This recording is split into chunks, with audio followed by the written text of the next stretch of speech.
استخارہ اور خیر پانے کی دعاؤں کے بارے میں پڑھیں گے، اور اس سے پہلے درود شریف۔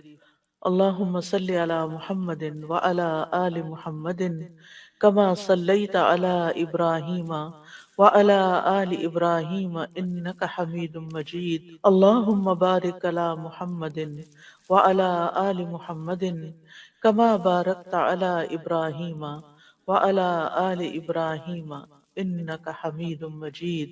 ارشاد باری تعالیٰ ہے، اے میرے رب، جو بھی بھلائی تو میری طرف نازل کرے، بے شک میں اس کا محتاج ہوں۔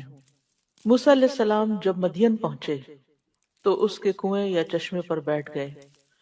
وہاں انہوں نے دیکھا کہ چرواہوں کی ایک بھیڑ اپنے اپنے گلوں کو پانی پلا رہی ہے، اور دو عورتیں اپنے گلے کو روکے ہوئے ان سے پیچھے کھڑی ہیں۔ قرآن مجید میں اللہ سبحانہ وتعالیٰ سورۃ القصص میں اس واقعے کو بیان کرتے ہوئے فرماتے ہیں، وَلَمَّا تَوَجَّهَ تِلْقَاءَ مَدْيَنَ قَالَ عَسَى رَبِّي أَن يَهْدِيَنِي سَوَاءَ السَّبِيلِ وَلَمَّا وَرَدَ مَاءَ مَدْيَنَ وَجَدَ عَلَيْهِ أُمَّةً مِّنَ النَّاسِ يَسْقُونَ وَوَجَدَ مِن دُونِهِمُ امْرَأَتَيْنِ تَذُودَانِ قَالَ مَا خَطْبُكُمَا قَالَتَا لَا نَسْقِي حَتَّى يُصْدِرَ الرِّعَاءُ وَأَبُونَا شَيْخٌ كَبِيرٌ فَسَقَىٰ لَهُمَا ثُمَّ تَوَلَّىٰ إِلَى الظِّلِّ فَقَالَ رَبِّ إِنِّي لِمَا أَنزَلْتَ إِلَيَّ مِنْ خَيْرٍ فَقِيرٌ۔ اور جب وہ یعنی موسیٰ علیہ السلام مدین کی جانب متوجہ ہوا تو کہا، مجھے امید ہے کہ میرا رب مجھے سیدھا راستہ دکھائے گا۔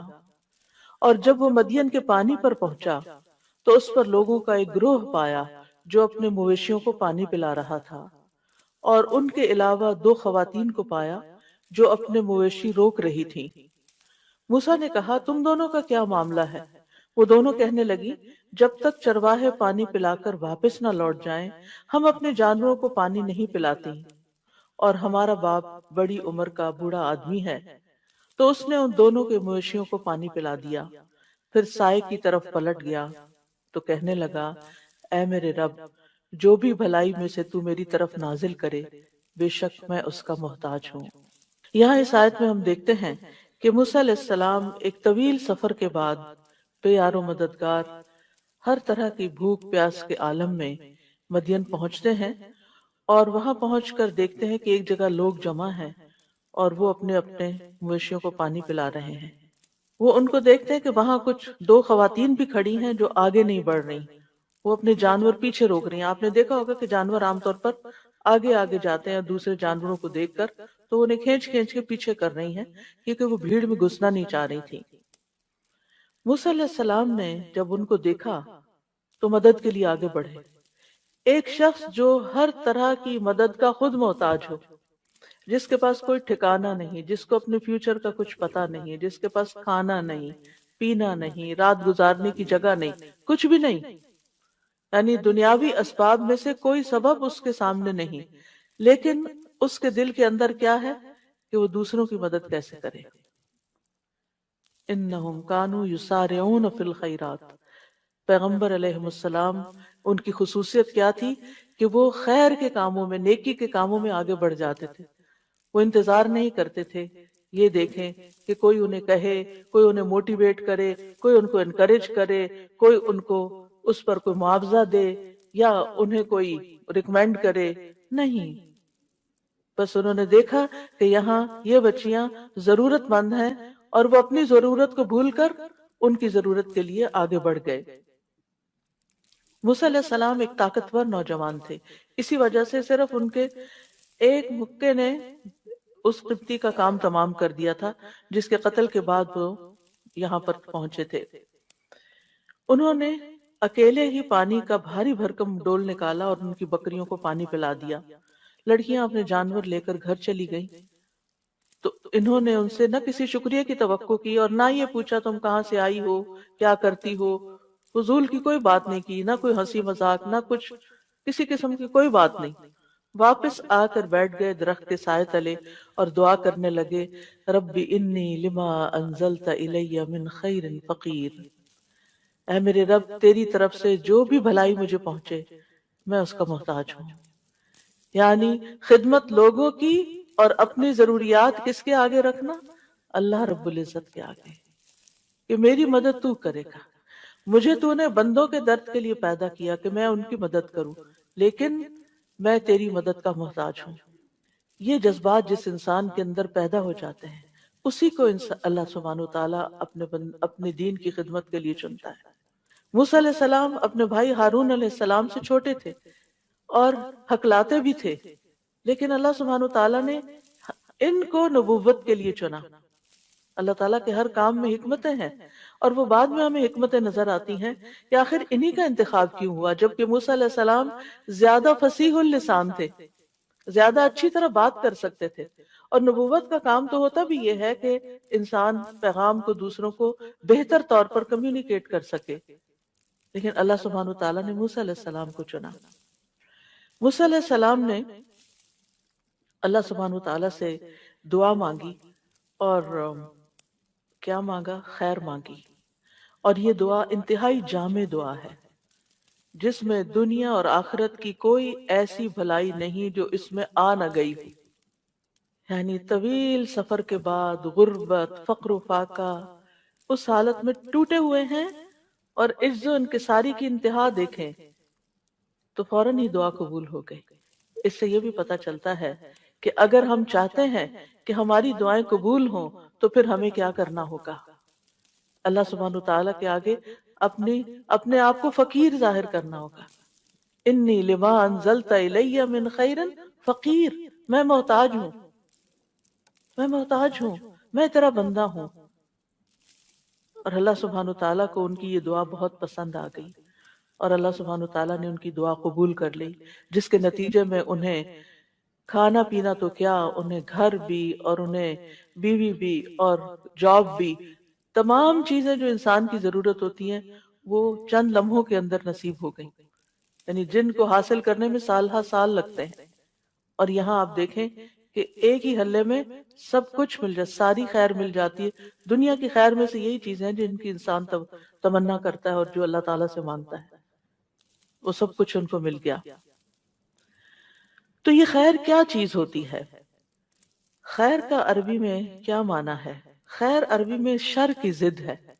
خیر وہ ہے جو انسان کو مرغوب ہوتی ہے، جس میں انسان رغبت رکھتا ہے، جس میں مثلا انسان کی عقل، انسان کے اوپر طرح طرح کے فضل، انسان کی ضروریات کی جتنی بھی چیزیں ہیں جن سے انسان کو اطمینان حاصل ہوتا ہے، وہ ساری اس کے لیے خیر ہی خیر ہیں.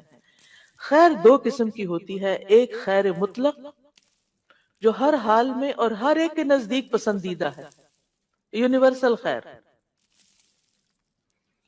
اور اس میں سے خاص طور پر جنت کا ملنا خیر ہے اور جہنم میں جانا شر ہے. تو جنت کا مل جانا، کوئی انسان ایسا نہیں جس کو جنت کی خبر اور وہ جنت میں نہ جانا چاہے، اور جس کو جہنم کا پتہ چل جائے کہ وہ کیسی بلا ہے اور وہ جہنم سے بچنا نہ چاہے. تو جنت میں جانا اور جہنم سے بچ جانا بھی خیر ہے، آگ سے بچنا بھی خیر ہے.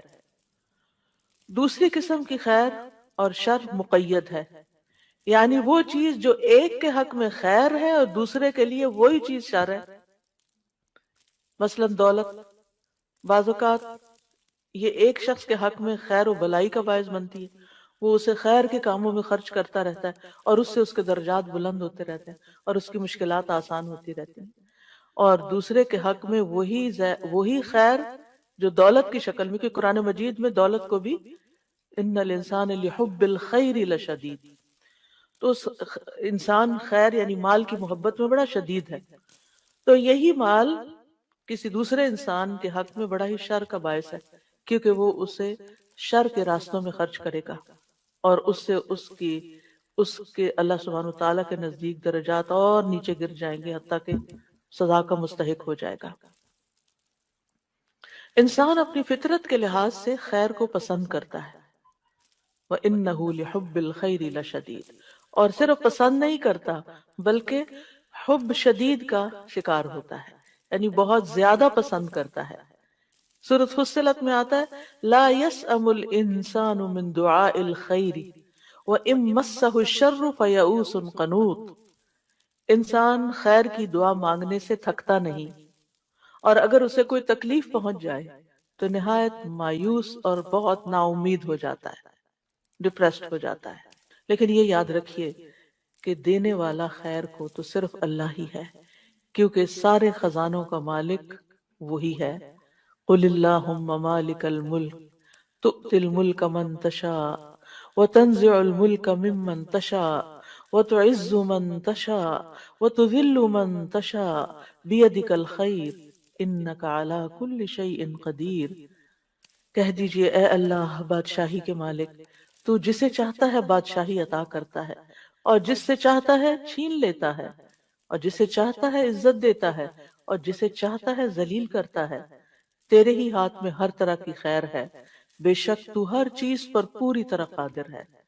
بیدک الخیر، تو خیر کا مالک صرف اور صرف اللہ ہے، اس لیے خیر کا سوال اللہ سے ہی کرنا چاہیے، ہر طرح کی خیر اللہ ہی سے مانگنی چاہیے۔ سارے کا سارا فضل بھی اللہ کے ہاتھ میں ہے۔ قل ان الفضل بید اللہ یؤتیہ من یشاء واللہ واسع علیم۔ کہہ دیجئے بے شک فضل اللہ ہی کے ہاتھ میں ہے، وہ جسے چاہتا ہے عطا کرتا ہے، اور اللہ وسعت والا خوب علم والا ہے، یعنی اس کو پتا ہے کہ کس کو کیا چیز دینی چاہیے۔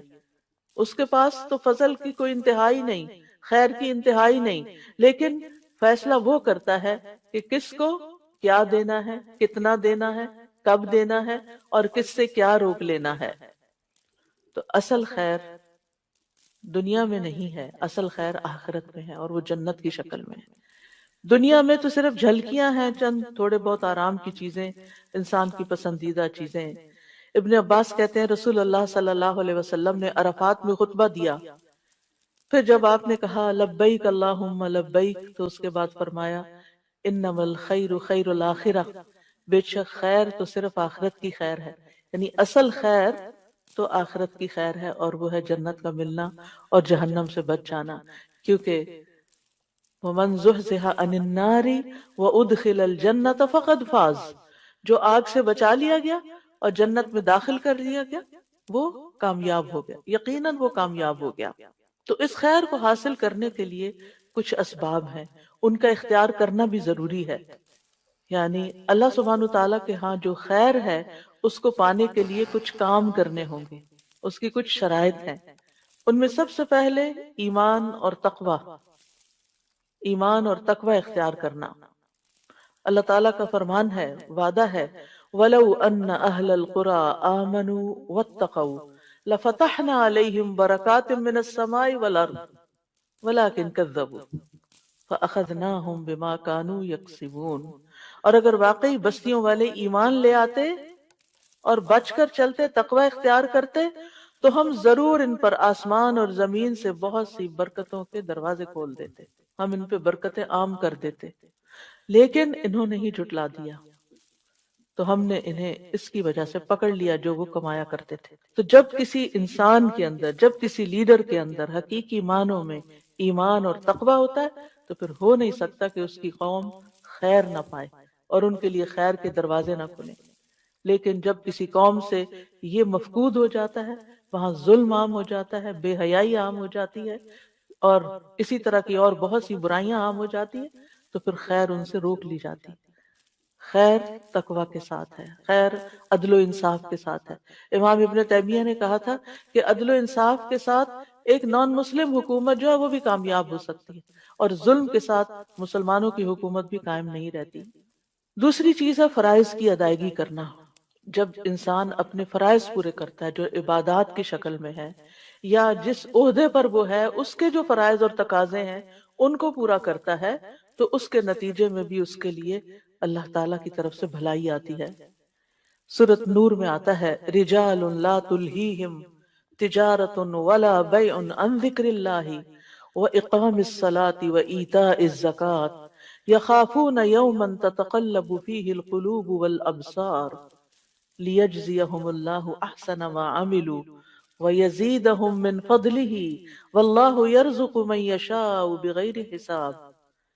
وہ مرد جنہیں اللہ کے ذکر سے اور نماز قائم کرنے اور زکوٰۃ دینے سے نہ کوئی تجارت غافل کرتی ہے اور نہ کوئی خرید و فروخت، وہ اس دن سے ڈرتے ہیں جس میں دل اور آنکھیں الٹ جائیں گی تاکہ اللہ انہیں اس کا بہترین بدلہ دے جو انہوں نے کیا، اور انہیں اپنے فضل سے زیادہ دے۔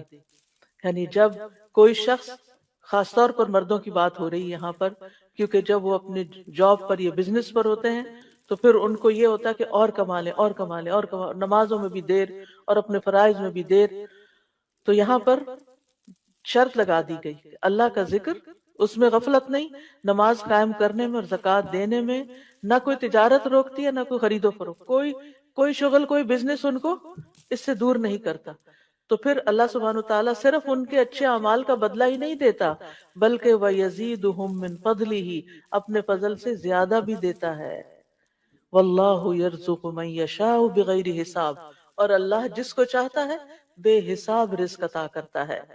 یعنی بعض اوقات اللہ سبحانہ وتعالیٰ آزمائش کے طور پر کسی نافرمان کو بھی کھلی چھوٹ دے دیتا ہے وقتی طور پر، پھر اس کی رسی کھینچ لیتا ہے۔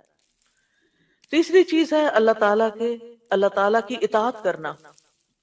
عبداللہ بن مسعود سے روایت ہے، وہ کہتے ہیں کہ رسول اللہ صلی اللہ علیہ وسلم نے فرمایا، جو چیز تمہیں جنت کے قریب کر سکتی ہے میں نے تمہیں اس کا حکم دے دیا، اور جو چیز تمہیں جہنم کے قریب کر سکتی ہے میں نے تمہیں اس سے منع کر دیا۔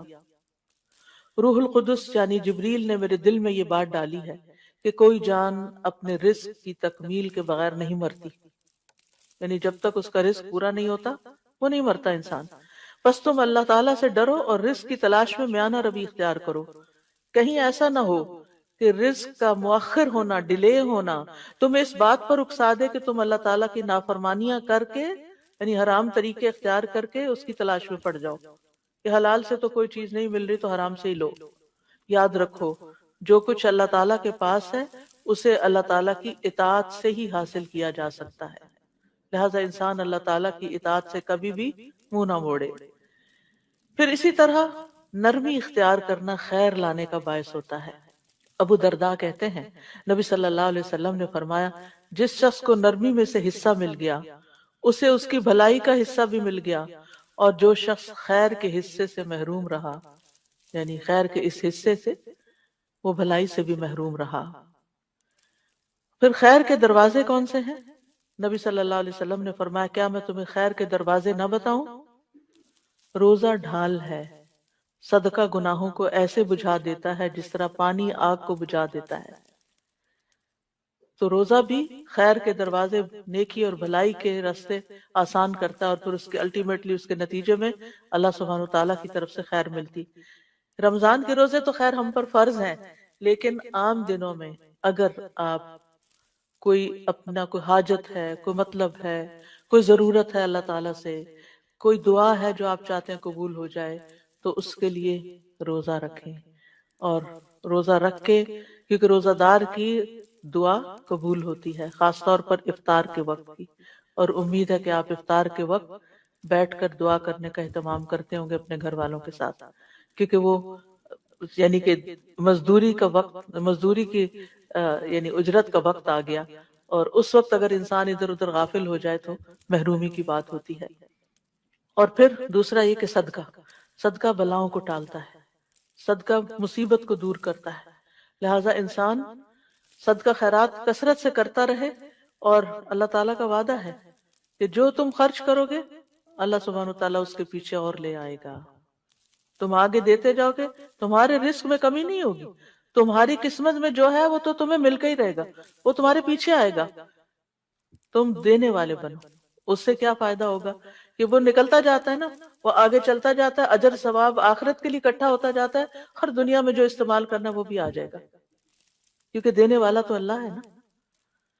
پھر توبہ استغفار کرنا، وَأَنِ اسْتَغْفِرُوا رَبَّكُمْ ثُمَّ تُوبُوا إِلَيْهِ يُمَتِّعْكُمْ مَتَاعًا حَسَنًا إِلَىٰ أَجَلٍ مُّسَمًّى وَيُؤْتِ كُلَّ ذِي فَضْلٍ فَضْلَهُ، اور یہ کہ اپنے رب سے معافی مانگو، اس کے حضور توبہ کرو، وہ ایک خاص مدت تک، یعنی زندگی کی مدت تک تمہیں اچھا سامان زندگی دے گا۔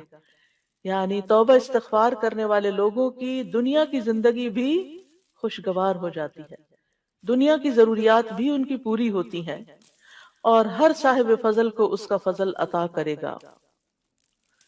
پھر اسی طرح ہاتھوں کو خیر سے بھرنے والے کلمات، عبداللہ بن ابی اوفا کہتے ہیں ایک شخص نبی صلی اللہ علیہ وسلم کی خدمت میں آیا اور کہنے لگا کہ میں قرآن سے کچھ یاد نہیں کر سکتا، آپ مجھے کچھ سکھا دیجئے۔ یعنی قرآن کا حفظ کرنا میرے لیے مشکل ہے، بعض لوگوں کا ایپٹیٹیوڈ نہیں ہوتا، وہ حفظ نہیں کر پاتے، تو پھر کیا کریں؟ تو آپ نے فرمایا ہاں، آپ مجھے وہ سکھا دیجئے جو میرے لیے قرأت قرآن سے کفایت کرے، یعنی اگر میں قرآن نہیں پڑھ سکتا تو میرے پاس کچھ ایسے کلمات ہو کہ کم از کم میں کچھ تو اجر و ثواب پاؤں۔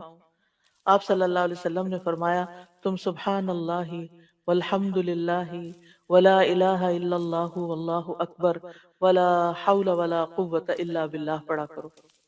جیسے بعض اوقات نان مسلمز ہوتے ہیں نا، مسلم ہو جاتے ہیں، ریورٹ ہوتے ہیں، پھر ان کو ابھی عربی پڑھنا کرنا بہت مشکل لگتا ہے، تو اس وقت تک ان کو یہ کلمات سکھا دیے جائیں، چھوٹے بچوں کو بھی سکھا دیے جائیں، جب تک وہ پڑھنے اور حفظ کرنے کے لائق ہوں گے اس تسبیح کا ذکر تکرار کرتے، اس تسبیح کی تکرار کرتے رہیں۔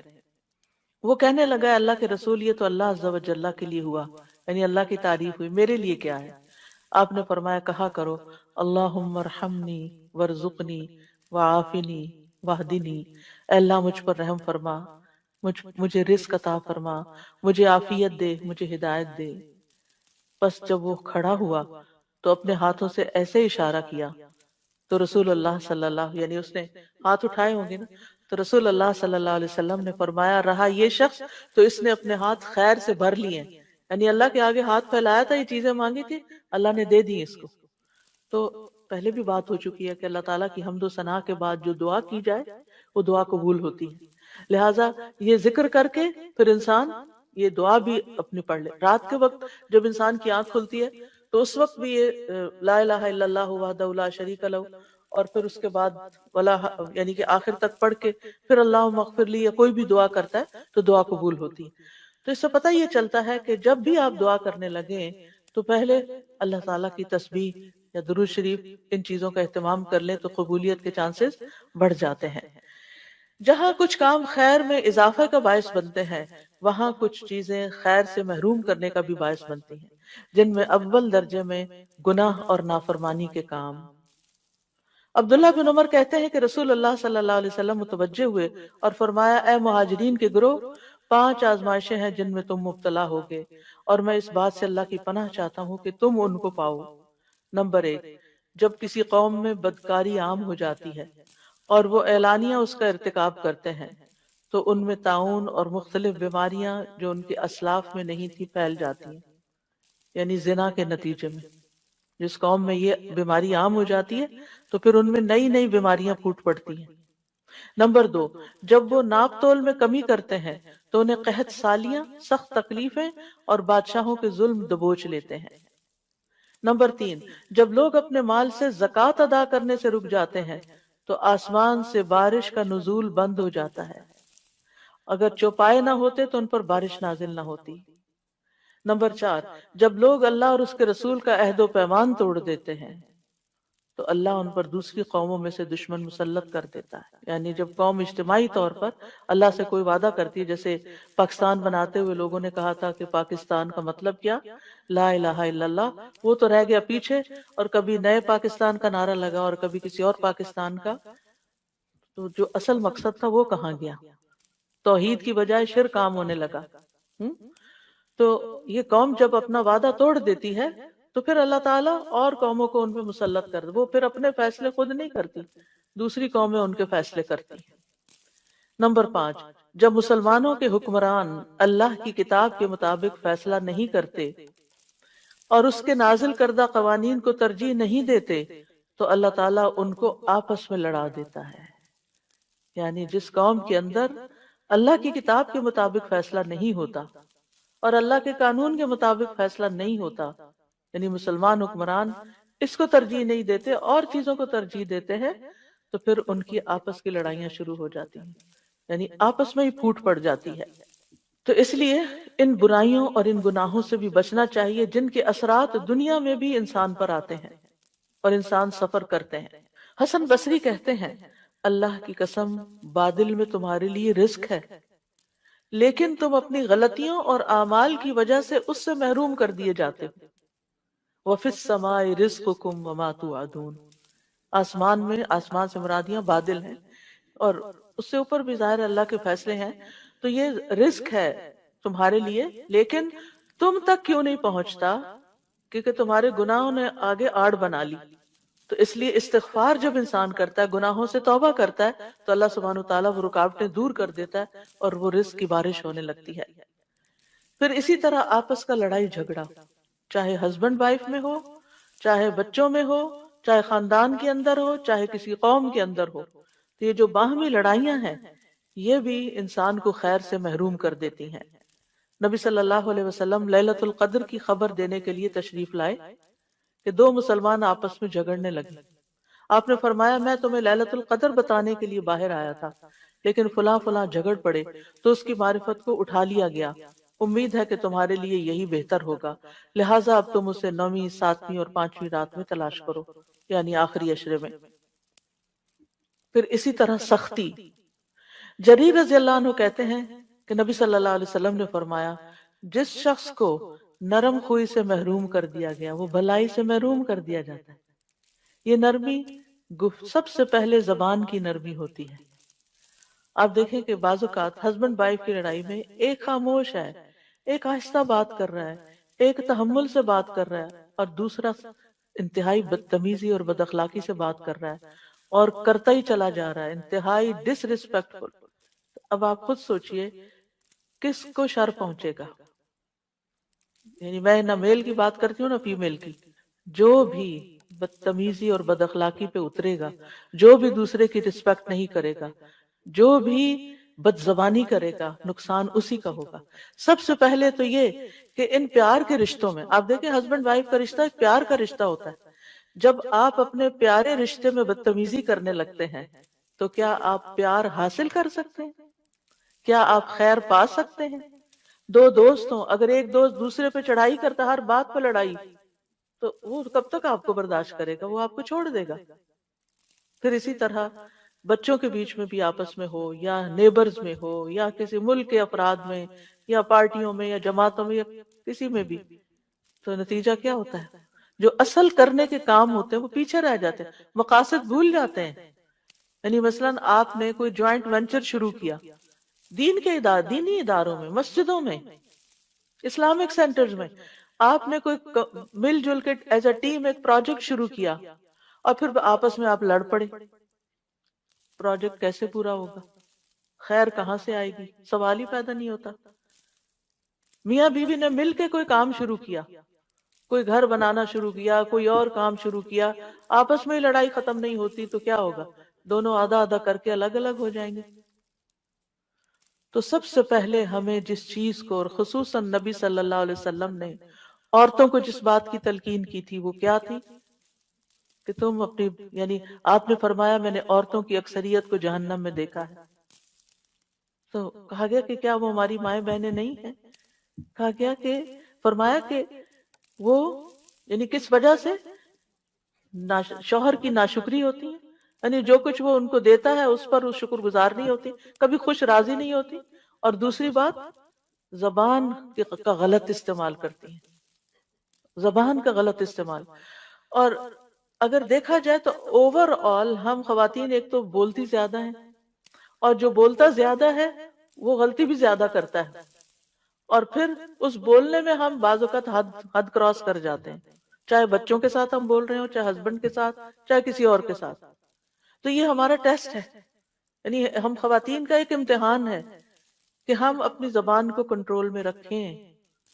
اور میں نے دیکھا ہے کہ جو خواتین سمجھدار ہوتی ہیں اور حکمت ہوتی ہیں، وہ مشکل سے مشکل وقت میں، کل ہی مجھے کوئی بتا رہا تھا کہ ان کی والدہ بہت پڑھی لکھی تو نہیں تھی لیکن شدید غصے والی بھی تھی، جو ہی ان کو کوئی غصہ آتا تو ان کی آنکھیں بھی بعض اوقات لال ہو جاتی تھی، لیکن وہ ایک لفظ زبان سے نہیں نکالتی تھی، وہ الگ ہو جاتی اور جا کے نماز شروع کر دیتی۔ وَاسْتَعِینُوا بِالصَّبْرِ وَالصَّلَاةِ، اللہ سے مدد مانگنا مشکل ترین حالات میں، کیونکہ آپ جتنا بولتے جاتے ہیں نا اتنا اپنی عزت کو لوز کرتے جاتے ہیں، اپنے مقام سے یوں سمجھے کہ نیچے کو گرنا شروع ہو گئے، انسانوں کی نگاہ میں بھی اور اللہ کی نگاہ میں بھی۔ تو حاصل کچھ بھی نہ ہو، ہر خیر سے آپ محروم ہو گئے، جو خیر آپ کو ملنی تھی وہ آپ سے چھنتی چلی گئی۔ تو اس لیے نبی صلی اللہ علیہ وسلم نے فرمایا من یحرم الرفق یحرم الخیر، جو نرم خوئی سے، نرم کلام سے، نرم رویے سے، نرم معاملے سے محروم ہوا، ہر خیر سے محروم ہو گیا۔ پھر کیا پایا؟ اور پھر ناشکرا پن نعمتوں کو ختم کر دیتا ہے، قدر نہ کرنا دوسروں کی۔ اللہ تعالیٰ سورۃ النحل میں فرماتے ہیں، اور اللہ نے ایک بستی کی مثال بیان کی جو امن والی، اطمینان والی تھی، یعنی اس کے اندر بڑی خیر تھی، پرسکون تھے وہ لوگ، اس کے پاس اس کا رزق کھلا ہر جگہ سے آ رہا تھا، ہر طرف سے رزق کی بھرمار تھی۔ تو اس بستی والوں نے اللہ کی نعمتوں کی ناشکری کی تو اللہ نے اسے بھوک اور خوف کا لباس پہنا دیا، اس کے بدلے جو وہ کیا کرتے تھے، یعنی ناشکری کے بدلے۔ یعنی کہاں یہ کہ ہر طرف سے رزق آتا، قوم سبا کی مثال آپ کے سامنے، ان کے پاس ہر طرح کی نعمتیں تھی لیکن ناشکری کی تو سب کچھ چھن گیا، کھنڈر ہو گئے ان کے گھر بار، اور ان کے لوگ دنیا بھر میں تتر بتر ہو گئے۔ اور اب محاورے کے طور پہ بولتے تھے کہ ایسے تتر بتر ہوئے جیسے قوم سبا ہوئی تھی، یعنی کسی خاندان کے اندر کوئی اختلاف فساد ہوتا تو اس کی وجہ سے وہ یہ مثال دیا کرتے تھے، ضرب المثل بن گئے۔ تو اس لیے ان چیزوں سے بچنے کی بھی ضرورت ہے جو انسان کو خیر اور بھلائی سے محروم کر دیتی ہیں۔ اب یہ ہے کہ انسان اللہ سبحانہ تعالیٰ سے خیر مانگتا رہے۔ اس خیر میں ایک تو عام خیر مانگے، اس کی میں آگے وضاحت کروں گی، اور ایک ہے خاص طور پر کسی اہم معاملے میں اللہ تعالیٰ سے خیر مانگنا، جس کو استخارہ کہا جاتا ہے۔ استخارہ کا مطلب ہوتا ہے کسی چیز میں سے، یعنی دو تین آپشنز ہیں آپ کے پاس، یا زیادہ یا کم، اس میں سے بہتر چیز کا انتخاب کرنا، اس کو طلب کرنا۔ یعنی مثلا آپ کے بچے کے دو تین پروپوزل آئے ہوئے ہیں تو آپ کو سمجھ نہیں آتی کہ کس کو ہاں کریں کس کو نہیں کریں، تو آپ استخارہ کرتے ہیں۔ آپ کے پاس دو تین جاب اپرچونٹیز ہیں، کون سی جاب لیں؟ استخارہ کرتے ہیں۔ یعنی بعض اوقات انسان متزلزل ہوتا ہے نا، یہ بہتر ہے یا وہ بہتر ہے، اب آپ کو نہیں سمجھ آ رہی تو آپ کہتے ہیں اللہ تعالیٰ جو بہتر ہے وہ مجھے عطا کر دے۔ استخارہ پیورلی خیر کی دعا مانگنا ہے، دیٹس اٹ۔ نہ یہ غیب کی خبر دیتا ہے آپ کو، اور نہ ہی اس میں کوئی خواب آنا شرط ہے، اور نہ ہی کہیں سے کوئی ہنٹ ملنا شرط ہے۔ یہ سمپلی خیر کی دعا کرنا ہے کہ اللہ اس میں سے خیر عطا کر دے، مجھے جو خیر والی چیز ہے وہ مجھے دے دے۔ کہا جاتا ہے استخر اللہ یخر لک، اللہ سے استخارہ کرو وہ تمہارے لیے بہتر کا انتخاب کر دے گا۔ یعنی تم سے خود انتخاب نہیں ہو رہا، تم فیصلہ نہیں کر پا رہے، کیونکہ بعض اوقات جو اہم معاملے ہوتے ہیں جیسے بزنس ہے، شادی ہے، ٹریولنگ ہے، تو انسان فیصلہ نہیں بعض اوقات کر پاتا کیونکہ ڈبل مائنڈڈ ہوتا ہے، کوئی کچھ چیزیں اس کو روک رہی ہوتی ہیں، کچھ چیزیں اس کو موٹیویٹ کر رہی ہوتی ہیں۔ تو پھر ایسے میں وہ اللہ سبحانہ تعالیٰ سے دعا کرتا ہے کہ یا اللہ آپ میرے لیے خیر کا رستہ نکال دیں، تو اللہ تعالیٰ اس کو خیر عطا کر دیتا ہے۔ اور اس میں خاص طور پر پھر نماز پڑھ کے اللہ سے مدد لی جاتی ہے، اور دعا کے ساتھ کہ جو کام بہتر اور اولا ہے اس کی طرف پھیر دیا جائے۔ تو اس کو طلب کرنا یہ استخارہ کہلاتا ہے۔ علماء امت کا اجماع ہے کہ نماز استخارہ سنت نماز ہے، یعنی یہ نبی صلی اللہ علیہ وسلم کی سنت ہے، اور اس میں حکمت یہ ہے کہ اللہ سبحانہ تعالیٰ سے مدد مانگی جائے، اس کے حکم کے سامنے سر تسلیم خم کیا جائے، اور اپنی طاقت، وسائل اور قدرت پر بھروسہ اور انحصار کرنے کی بجائے اللہ سبحانہ تعالیٰ سے التجا کی جائے کہ وہ دنیا اور آخرت کی خیر کو جمع کر دے۔ تو اس لیے جب بھی کسی چیز کی ضرورت ہو، یعنی کسی فیصلے کی خاص طور پر ضرورت ہو، تو پھر اس سے بہتر کوئی چیز نہیں کہ انسان دو رکعت نماز پڑھے اور پھر دعا پڑھ کر اللہ تعالیٰ سے خیر مانگے، اور دعا سے پہلے اس میں اللہ تعالیٰ کی تعظیم اور حمد و ثنا کرے، اور پھر زبان سے اپنی محتاجگی کا اظہار کرے، اور اللہ سبحانہ تعالیٰ کے فیصلے کا انتظار کرے اور اس کو بہتر فیصلے کو طلب کرے۔ حقیقت یہ ہے کہ اللہ کے سوا کوئی غیب کو نہیں جانتا کہ بندے کے لیے خیر کیا اور شر کیا ہے، کیونکہ خالق تقدیر بھی وہی ہے، اسی نے تقدیر ہماری مقرر کی ہے۔ تو مومن کو چاہیے کہ چھوٹے بڑے معاملات میں فائنل فیصلہ نہ کیا کرے جب تک کہ وہ اللہ تعالیٰ سے مشورہ نہ کر لے، اللہ سے خیر نہ مانگ لے اور سنت کی پیروی نہ کر لے۔ اوورآل بھی انسان اللہ کا محتاج ہی ہے۔ یا ایھا الناس انتم الفقراء الی اللہ واللہ هو الغنی الحمید، اے لوگو تم ہی اللہ کی طرف محتاج ہو، تمہیں ضرورت ہے، اللہ کو نہیں تمہاری ضرورت کہ تم نماز پڑھو گے تو اللہ تعالیٰ کو کوئی فائدہ ہوگا، نہیں، تم اللہ کی طرف محتاج ہو اور اللہ ہی سب سے بے پرواہ اور تمام تعریفوں کے لائق ہے۔ انسان خیر اور شر کے بارے میں کوئی علم نہیں رکھتا۔ بعض اوقات وہ ایک چیز کو اپنے لیے خیر سمجھ رہا ہوتا ہے اور وہی اس کے لیے کیا ہوتی ہے؟ شر ہوتی ہے۔ اور بعض اوقات کسی چیز کو وہ اپنے لیے برا سمجھتا ہے اور وہی اس کے لیے خیر ہوتا ہے۔ وَعَسَىٰ أَن تَكْرَهُوا شَيْئًا وَهُوَ خَيْرٌ لَكُمْ وَعَسَىٰ أَن تُحِبُّوا شَيْئًا وَهُوَ شَرٌّ لَكُمْ وَاللَّهُ يَعْلَمُ وَأَنتُمْ لَا تَعْلَمُونَ۔ اور ہو سکتا ہے تم ایک چیز کو ناپسند کرو اور وہ تمہارے لیے بہتر ہو، اور ہو سکتا ہے تم ایک چیز کو پسند کرو اور وہ تمہارے لیے بری ہو، اور اللہ جانتا ہے تم نہیں جانتے۔ تو یاد رکھیں جب انسان اللہ سے دعا کر لیتا ہے نا، پھر اس کے بعد جو بھی نتیجہ سامنے آتا ہے تو انسان اس کے بارے میں مطمئن ہو جاتا ہے، اور وہ یہ یقین رکھتا ہے کہ میرے بارے میں اللہ کا ہر فیصلہ خیر کا فیصلہ ہے، ہر فیصلہ خیر کا فیصلہ ہے۔ حضرت انس رضی اللہ عنہ کہتے ہیں میں نے نبی صلی اللہ علیہ وسلم کو فرماتے ہوئے سنا کہ مجھے تو مومن پہ تعجب ہوتا ہے کہ بے شک اللہ اس کے لیے جو فیصلہ بھی فرماتا ہے وہی اس کے حق میں بہتر ہوتا ہے۔ یعنی اس نے اللہ سے فیصلہ طلب کیا، اللہ سے مدد مانگی، اللہ نے اس کے ایک راہ دکھا دی، وہی اس کے لیے خیر ہے، چاہے بظاہر اس میں کچھ تکلیفیں بھی آ رہی ہیں۔ کیونکہ بعض لوگ یہ کہتے ہیں نا کہ ہم نے تو استخارہ بھی کیا تو پھر یہ کیوں ہو گیا؟ بھئی اس میں بھی کوئی حکمت تھی، تم اس کو عسیٰ ان تکرہوا شیئا ویجعل اللہ فیہ خیرا کثیرا، ہو سکتا ہے ایک چیز کو تم ناپسند کرو کہ یہ کیا چیز میرے پلے پڑ گئی ہے، یہ بزنس تو مجھے نہیں چاہیے تھا، یہ جاب نہیں چاہیے تھی، کاش میں وہ فلاں کو ہاں کر دیتا، وہاں بہتری تھی۔ نہیں، جو بھی اللہ نے تمہارے لیے فیصلہ کیا اب اس پہ راضی ہو جاؤ اور اس میں خیر کی انتظار کرو۔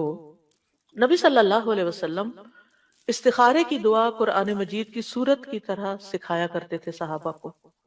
جابر کہتے ہیں آپ ہمیں تمام معاملات میں استخارہ کرنے کی اسی طرح تعلیم دیتے جس طرح ہمیں قرآن کی کوئی سورت سکھاتے تھے۔ تو قرآن کی سورت کس طرح سکھاتے تھے کہ اس میں کوئی غلطی نہ ہو اور پوری مکمل طور پر پڑھی جائے۔ تو صحابہ کی بھی پھر کیا عادت ہوئی، وہ ہر معاملے میں اللہ تعالیٰ سے مشورہ کرتے تھے۔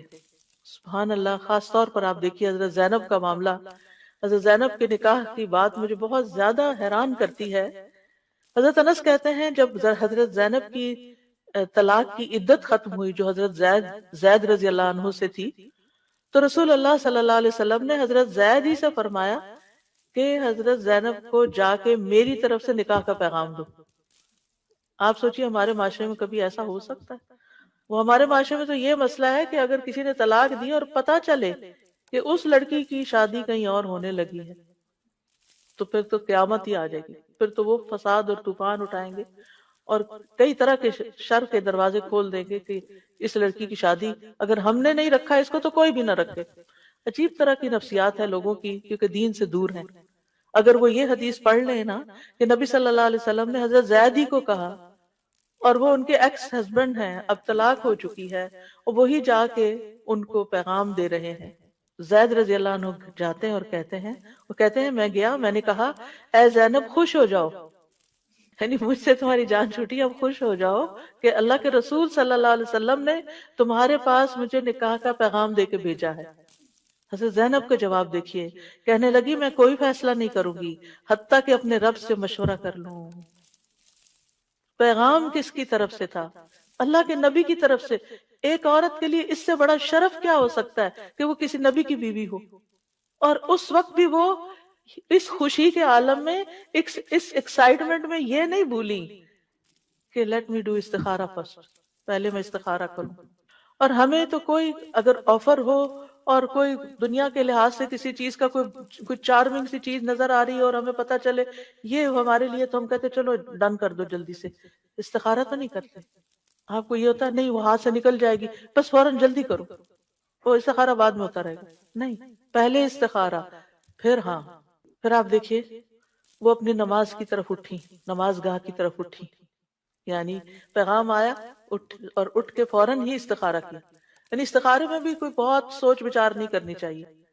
جب آپ نے کوئی فیصلہ کرنا ہو، کوئی آفر آئی ہے، فوراً اٹھے استخارہ کریں.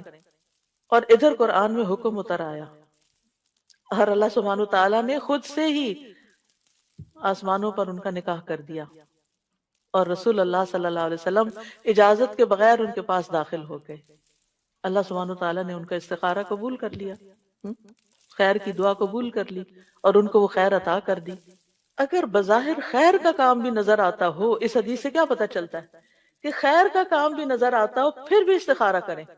آپ ہر لحاظ سے بالکل سیٹسفائیڈ ہیں، بس آخری فائنل سگنیچر کرنے جا رہے ہیں، آپ کو لگتا ہے بالکل میں صحیح فیصلہ، آپ کا دل بھی مطمئن ہے، شرح صدر ہے، پھر بھی استخارہ کریں.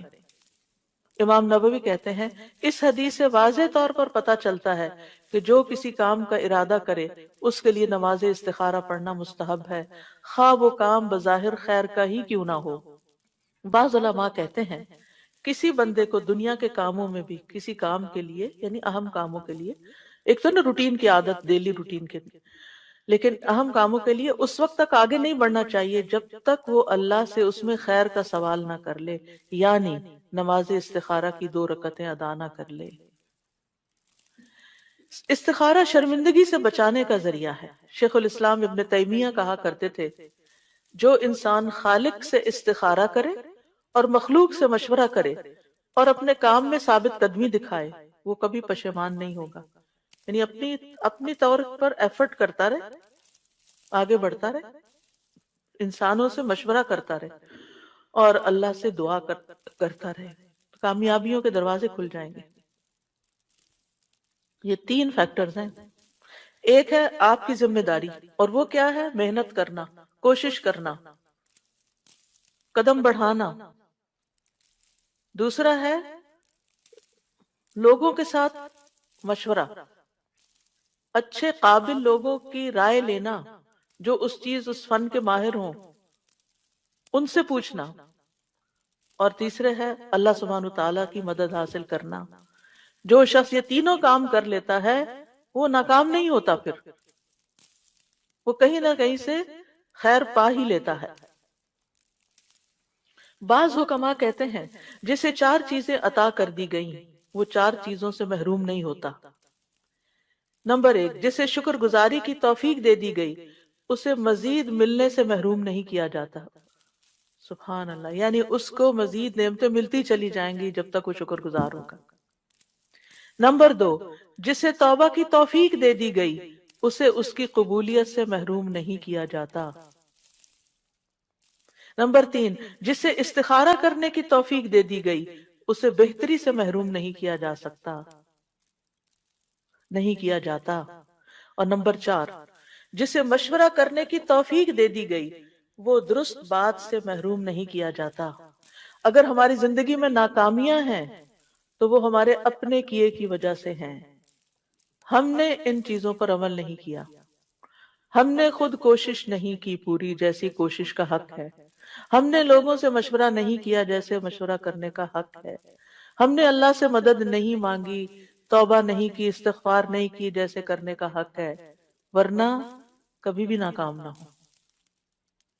اللہ سبحانہ تعالیٰ دنیا اور آخرت کی خیر عطا کرتا ہے ایسے بندوں کو. یہ عقل مند ہونے کی نشانی ہے، سمجھدار ہونے کی نشانی ہے. استخارہ کن چیزوں میں کیا جا سکتا ہے؟ تمام جائز اور مستحب کاموں میں، جیسے شادی ہے، کاروبار ہے، کوئی بزنس ہے، کچھ. اور اسی طرح جب 2 جائز کاموں میں کانفلکٹ ہو رہا ہو، یہ کروں یا یہ کروں، اس وقت بھی یعنی بہتر کیا ہے میرے لیے؟ 2 جاب آفرز ہیں، 2 رشتے ہیں، 3 ہیں، زیادہ ہیں، ان میں سے کس کا انتخاب کروں؟ پھر استخارہ کریں. علماء کہتے ہیں انسان کے لیے ضروری ہے کہ وہ شادی کرنے سے پہلے استخارہ کرے اور رشتے کے معاملے میں متعلقہ شخص سے مشورہ کرے، کیونکہ نبی صلی اللہ علیہ وسلم صحابہ کو اسی طرح استخارہ سکھاتے تھے جیسے قرآن کی سورت. اور جب استخارہ چھوٹے چھوٹے کاموں میں ضروری ہے تو زندگی کے اس اہم مرحلے پر کیوں نہیں ضروری؟ اور پھر آپ دیکھیے اس معاملے میں حضرت زینب کا ہی واقعہ پھر صحیح مسلم کی روایت اب بتا دیتی ہوں، کیونکہ خوبصورت واقعہ، تھوڑے سے الفاظ فرق ہیں۔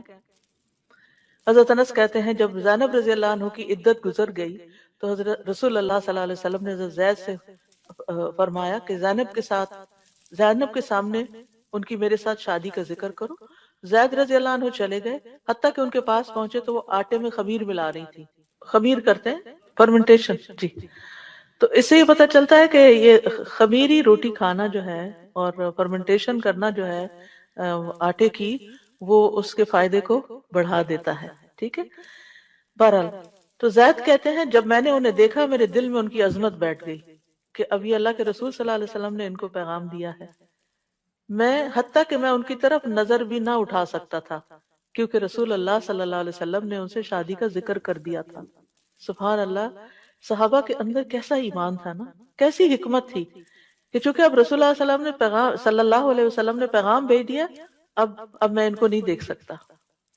میں نے ان کی طرف اپنی پیٹھ کی اور ایڑیوں کے بل مڑا اور کہا زینب، رسول اللہ صلی اللہ علیہ وسلم نے آپ کا ذکر کرتے ہوئے پیغام بھیجا ہے۔ انہوں نے کہا میں کچھ نہیں کرنے والی یہاں تک کہ اپنے رب سے مشورہ کر لوں۔ چنانچہ وہ اپنی نماز کی جگہ پر، مخصوص جگہ تھی ان کی نماز کی، وہاں جا کر کھڑی ہوئی اور قرآن کی آیات نازل ہو گئیں۔ فَلَمَّا قَضَى زَيْدٌ مِّنْهَا وَطَرًا زَوَّجْنَاكَهَا، اللہ تعالیٰ نے اپنے اوپر لیا، ہم نے آپ کا نکاح ان سے کر دیا۔ تو اس سے پتہ چلتا ہے کہ مرد بھی استخارہ کرے گا تو عورت بھی استخارہ کر سکتی ہے۔ حضرت زینب نے استخارہ کیا، یعنی اس واقعے سے ایک اور بات یہ پتہ چلتی ہے۔ اور حرام اور مکروہ کاموں میں استخارہ نہیں کرنا چاہیے، یعنی غلط کام کے لیے، چوری کرے کہ نہ کرے۔ اسی طرح واجبات میں استخارہ نہیں کرنا چاہیے۔ واجبات کیا ہیں کہ جیسے والدین کی خدمت، ان کے ساتھ احسان واجب ہے، تو اب کوئی استخارہ کرے کہ میں ماں باپ کی ملاقات کے لیے جاؤں کہ نہ جاؤں اور میں ان کی خدمت کروں کہ نہ کروں، یہ استخارے کی چیز نہیں ہے۔ اسی طرح نماز پڑھوں کہ نہ پڑھوں، یعنی زور کی نماز اب آ رہی ہے تو پہلے استخارہ کر لوں کہ پڑھنی چاہیے کہ نہیں، تو نہیں، وہ تو آلریڈی فرض ہے آپ پر۔ یعنی استخارہ ان کاموں میں کیا جاتا ہے جن کے بارے میں بندے کو ان کے درست ہونے اور نفع مند ہونے کا صحیح پتہ نہ چلے کہ واقعی میرے لیے ٹھیک ہے یا نہیں۔ جہاں تک عبادات کا تعلق ہے، واجبات کا تعلق ہے، ذمہ داریوں کا تعلق ہے، میں اپنے بچوں کی ٹیک کیئر کروں کہ نہ کروں، ان میں استخارہ نہیں ہوگا، یہ تو آپ کو کرنا ہی کرنا ہے۔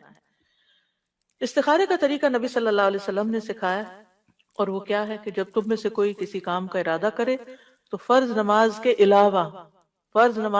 علاوہ 2 رکعت نفل پڑھے، پھر کہے اے اللہ میں تیرے علم کے ذریعے سے خیر کا طالب ہوں، یعنی استخارہ کی دعا پڑھے۔ بعض کہتے ہیں کہ کیا سنت نماز جو ہم سنت مؤکدہ پڑھتے ہیں، کیونکہ نبی صلی اللہ علیہ وسلم نے صرف فرض کو الگ کیا، تو اگر ہمیں کوئی مقصد ہے اور سنت مؤکدہ ہم نے پڑھی ہے اور ٹائم بھی ہمارے پاس تھوڑا ہے، تو کیا اس کے بعد ہم استخارے کی دعا پڑھ لیں، یا استخارے کا مستقل نماز یعنی الگ سے 2 نفل پڑھنا ضروری ہے؟ بعض علماء کہتے ہیں کہ چونکہ من غیر الفریضہ کی بات آئی ہے تو اس سے پتہ چلتا ہے کہ سارے نوافل، سنت مؤکدہ، غیر مؤکدہ، تحیت المسجد، وضو کی سنتیں، اشراق، چاشت، یعنی تہجد، کسی بھی نماز کے بعد آپ استخارے کی دعا پڑھ سکتے ہیں، تو وہ استخارہ شمار ہو جائے گا، کفایت کر جائے گا۔ اس میں منع نہیں کیا گیا، کیونکہ منع کیا گیا فرض نماز کے لیے، اس میں نہیں کر سکتے۔ اور جو یہ کہتے ہیں کہ نبی صلی اللہ علیہ وسلم نے فرمایا کہ 2 رکعت نماز ادا کرے اور پھر استخارہ کی دعا پڑھے، تو دوسرا گروہ کا اوپینین یہ ہے کہ مستقل 2 نفل پڑھنے چاہیے۔ اب یہ ہے کہ دونوں خیالات، یعنی دونوں خیالات نہیں، دونوں طرح کی آراء جو ہیں، اگر ان کو دیکھا جائے تو ان میں وسعت ہے۔ بعض اوقات انسان کے پاس اتنا ٹائٹ ٹائم ہوتا ہے، یا یہ کہ آپ بیٹھے ہیں اپنے اشراق کے نفل پڑھ کر، اتنے میں آپ کے ہسبینڈ آتے ہیں اور وہ کہتے ہیں یہ فلاں آفر آئی ہے، کیا خیال ہے؟ تو آپ نفل ہی پڑھ کے چکے ہیں اور آپ اسی وقت استخارے کی دعا پڑھ لیں، یعنی آپ کے پاس ٹائم کم ہے تو جو آلریڈی نفل ہیں انہیں کوئی استخارے کے بنا لیں۔ یا یہ ہے کہ دن میں مثلا آپ کو صبح 4 رکعتیں آپ پڑھتے ہیں، تو 2 اس دن کے اشراق کے پڑھ لیں اور 2 آپ استخارے کی نیت سے پڑھ لیں۔ تو اس میں وسعت ہے، یعنی اس میں ہارڈ اینڈ فاسٹ رول نہیں دیا گیا کہ نہیں آپ یہ نہیں کر سکتے۔ پھر یہ کہ 2 رکعت پڑھنے کے بعد ہاتھ اٹھا کر دعا کرے، یعنی استخارے کی دعا ہاتھ اٹھا کر پڑھنی چاہیے۔ اب ایک اور سوال یہ ہے کہ کیا 2 رکعت پڑھے بغیر بھی استخارے کی دعا پڑھ سکتے ہیں؟ تو اصل بات تو یہی ہے کہ استخارے کی نماز ہوتی ہے، نماز کے بعد دعا کی جاتی ہے۔ بعض علماء کہتے ہیں سلام سے پہلے ہی پڑھ لیں دعا، بعض کہتے ہیں سلام کے بعد پڑھیں۔ تو یہ دعا نماز کے ساتھ منسلک ہے، لیکن اگر عورت نماز نہیں پڑھنے کی حالت میں پیریڈز کے دن ہے تو پھر اس کے لیے، یعنی جس کے لیے نماز ادا کرنا ممکن نہیں، مثلا آپ ٹریول کر رہے ہیں، آپ کے وضو کی بھی گنجائش نہیں، کچھ نہیں، کوئی ایسی چیز آ گئی جس میں آپ کو فیصلہ کرنا ہے، آپ دیر اینڈ دین بیٹھ کر استخارے کی دعا پڑھ لیتے ہیں کہ نماز پڑھنے کا موقع نہیں ہے، کوئی جگہ نہیں ہے، راستے میں بازار میں ہے، کچھ خریدنا چاہ رہے ہیں، اور آپ کو یہ ہے کہ ابھی اسی چکر میں ہی میں یہ خرید کے لے جاؤں، آپ کو مثلا اپنے بیڈ چاہیے، آپ کسی اس دکان میں چلے جاتے ہیں، کسی مال میں چلے جاتے ہیں، آپ کو کوئی چیز پسند آ جاتی، لیکن آپ سوچتے ہیں پتہ نہیں اب میرے ہسبینڈ کو پسند آئے گی یا نہیں، تو میں اب کیا کروں، کروں کہ نہ کروں، اور وہاں آپ کھڑے ہو کے نماز بھی پڑھنے کی جگہ نہیں، تو آپ کیا کر سکتے ہیں؟ ایٹ لیسٹ اگر آپ کے لیے دوبارہ آنا ممکن نہیں اور اسی وقت زیادہ کنوینئنٹ ہے کہ کچھ اور چیزیں بھی ہیں، انہی کے ساتھ ٹرانسپورٹ ہو جائے گی یہ چیز بھی، تو استخارے کی کم از کم دعا پڑھ کر آپ خریدیں۔ جی وہ ڈیل کا آخری دن صحیح ہے۔ امام نووی فرماتے ہیں اگر وہ نماز پڑھنے سے معذور ہو تو صرف استخارے کی دعا کر لے۔ سوال یہ پیدا ہوتا ہے کہ نماز استخارہ میں کون سی صورتیں پڑھنی چاہیے؟ کوئی صورت مخصوص نہیں ہے، کوئی بھی صورت پڑھ سکتے ہیں، لیکن میں عام طور پر الم نشرح لک صدرک، یعنی دل کے اطمینان کے لیے وہ ایک تھوڑا سا کنیکشن بنتا ہے تو وہ پڑھ لیتی ہوں، لیکن کوئی ضروری نہیں ہے، اس کے لیے خاص نہیں ہے، آپ کی اپنی چوائس ہے، جو بھی پڑھیں۔ پھر اسی طرح یہ ہے کہ لوگوں کا یہ بھی سوال ہوتا ہے کہ کیا استخارے کا کوئی وقت مقرر ہے کہ اس وقت ہی استخارہ کیا جائے؟ ایسا کچھ بھی نہیں ہے، جب کسی کام کا ارادہ کریں، ارادہ، اسی وقت استخارہ کر سکتے، یعنی جائز کام ہے تو آپ فوراً ہی استخارہ کر لیں، کیونکہ نبی صلی اللہ علیہ وسلم کا فرمان ہے اذا ہم، جب کوئی ارادہ یا پختہ عزم کرے کہ میں کرنے لگا ہوں تو اس وقت استخارہ کر لیں۔ ممنوع اوقات میں نماز استخارہ نہ پڑھیں۔ ممنوع اوقات کون سے ہوتے ہیں؟ جیسے فجر کی نماز پڑھنے سے لے کر سورج کے طلوع ہونے کے بعد اونچا ہونے تک، ٹھیک ہے، یا عصر کی نماز پڑھنے کے بعد مغرب تک۔ آپ نے نماز پڑھ لی اول وقت میں، اب مغرب تک نہیں پڑھے، مغرب کے بعد آپ نفل پڑھ لیں۔ عقبہ بن عامر کہتے ہیں 3 اوقات کے متعلق رسول اللہ صلی اللہ علیہ وسلم ہمیں منع فرمایا کرتے تھے کہ ہم ان میں نماز پڑھیں، یعنی نماز سے منع کرتے، یا ان اوقات میں اپنے مردوں کو دفن کریں جب سورج نکل رہا ہو، اندر باہر ہو، حتیٰ کہ بلند ہو جائے، عین دوپہر زوال کے وقت، حتیٰ کہ سورج ڈھل جائے، اور جب سورج غروب ہونے کے قریب ہو، حتیٰ کہ غروب ہو جائے، کیونکہ بہت سی قومیں سورج کی عبادت کرتی ہیں ان 3 اوقات میں، تو ہمیں اس لیے ان کی مخالفت کرنے کے لیے اور مشابہت سے بچنے کے لیے ان 3 اوقات میں عبادت سے، یعنی صرف نماز اور مردوں کو دفن کرنا۔ بعض لوگ تو قرآن پڑھتے پڑھتے بند کر کے رکھ دیتے ہیں، یہ میں نے خود دیکھا، یہ کیا بھائی، کہتے ہیں زوال کا وقت ہو گیا۔ ہمیں قرآن پڑھنے سے منع نہیں کیا گیا، ہمیں ذکر کرنے سے منع نہیں کیا گیا، صرف نماز اور مردوں کا دفن کرنا ان اوقات میں منع ہے۔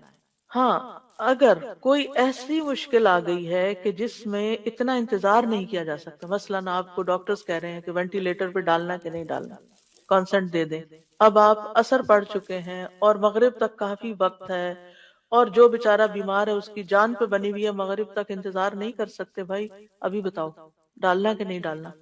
آپ کیا کریں گے؟ استخارہ کریں گے اور اس کے بعد فیصلہ کریں گے۔ یعنی اگر کسی ایسے کام کے لیے ایمرجنسی کی کوئی کیفیت آ گئی ہے اور آپ کو استخارے کی ضرورت ہے تو پھر آپ اسی ممنوع وقت میں بھی پڑھ کے آپ استخارہ کی یا تو دعا پڑھ لیں کم از کم، یا پھر نفل پڑھ کے دعا کر کے آپ فیصلہ کر لیں، اور جس چیز کو مؤخر کر سکتے ہیں اس کو آپ مؤخر کریں۔ استخارے کی دعا ہے اللہم انی استخیرک بعلمک واستقدرک بقدرتک واسألک من فضلک العظیم فإنك تقدر ولا أقدر وتعلم ولا أعلم وأنت علام الغيوب اللهم إن كنت تعلم أن هذا الأمر خير لي في ديني ومعاشي وعاقبة أمري فاقدره لي وإن كنت تعلم أن هذا الأمر شر لي في ديني ومعاشي وعاقبۃ امری فاصرفه عنی واصرفنی عنہ واقدر لی الخیر حیث کان ثم ردنی بہ. تھوڑے سے الفاظ کے فرق کے ساتھ اور دعا بھی ہے، لیکن بیسیکلی یہی دعا ہے. سب سے پہلے استخیرک، میں آپ سے خیر مانگتا ہوں اے اللہ کہ تو ان کاموں میں سے بہتر چیز کی طرف میری رہنمائی کر دے. استقدر کا مطلب ہے، پہلے میں سارا ترجمہ پڑھ دیا ترجمہ. اے اللہ میں تجھ سے تیرے علم کی بدولت خیر طلب کرتا ہوں، اور تیری قدرت کی بدولت تجھ سے طاقت مانگتا ہوں، اور تیرے فضل عظیم کا سوال کرتا ہوں. بے شک قدرت تو ہی رکھتا ہے، مجھے کوئی قدرت نہیں، اور تو جانتا ہے اور میں کچھ نہیں جانتا، اور تو تمام پوشیدہ باتوں کو جاننے والا ہے. اے اللہ اگر تو جانتا ہے کہ یہ کام، اور کام کا یہاں نام لیں، صرف یہ کام نہ کہیں بلکہ فلاں جگہ شادی کرنا بچے کی، یا کوئی اور کام، یہ بزنس کرنا، یہ جاب لینا، بولیں اس لفظ کو، اردو میں بول دیں بے شک. میرے دین، میری دنیا اور میرے کام کے انجام کے اعتبار سے میرے لیے بہتر ہے تو اسے میرے لیے نصیب کر، اور اگر تو جانتا ہے کہ یہ کام میرے دین، میری دنیا اور میرے کام کے انجام کے اعتبار سے برا ہے تو اسے مجھ سے ہٹا دے، اور مجھے بھی اس سے ہٹا دے، اور میرے لیے خیر مقدر کر دے جہاں بھی وہ ہو، پھر اس پر مجھے راضی کر دے، اس پر مجھے راضی کر دے. کیونکہ اس وقت پھر یہ خیال آنا کہ اوہ فلاں بہتر تھا، تو یہ انسان کے اطمینان کو ختم کر دیتا ہے. تو استخیرک، میں تجھ سے خیر طلب کرتا ہوں کہ جو زیادہ فائدہ مند چیز ہے میں اس کی طرف جاؤں. استقدرک، میں سوال کرتا ہوں کہ تو مجھے اپنی خاص قدرت کے ساتھ اس کام کو کرنے کی قدرت عطا فرما، یعنی میرے لیے اس خیر کو مقدر کر دے جو تو نے، جس پہ تو قادر ہے. اور وَأَسْأَلُكَ مِن فَضْلِكَ الْعَظِيمِ، میں تجھ سے بہت بڑے فضل کا سوال کرتا ہوں، کیونکہ اللہ کی طرف سے جو کچھ بندے کو ملتا ہے وہ دراصل کیا ہے؟ اللہ کا فضل ہے، ہمارا حق نہیں ہے. اور پھر فَإِنَّكَ تَقْدِرُ وَلَا أَقْدِرُ، اس میں کس بات کا اظہار ہے؟ کہ قدرت ساری کی ساری، فیصلے کا اختیار سارے کا سارا صرف اللہ رب العزت کو ہے. وَتَعْلَمُ وَلَا أَعْلَمُ، تو جانتا ہے میں نہیں جانتا. اپنی جہالت کا اقرار کر کے، اپنی کمزوری کا اعتراف کر کے، اپنی محتاجگی کا اقرار کر کے اللہ تعالیٰ کے آگے عجز و انکساری کرنا، یہ اللہ تعالیٰ کو پسند ہے. وَأَنْتَ عَلَّامُ الْغُیُوبِ، اور تو خوب خوب جانتا ہے سارے غیبوں کو، کوئی چیز تجھ سے چھپی ہوئی نہیں، کوئی چیز تجھ سے پوشیدہ نہیں.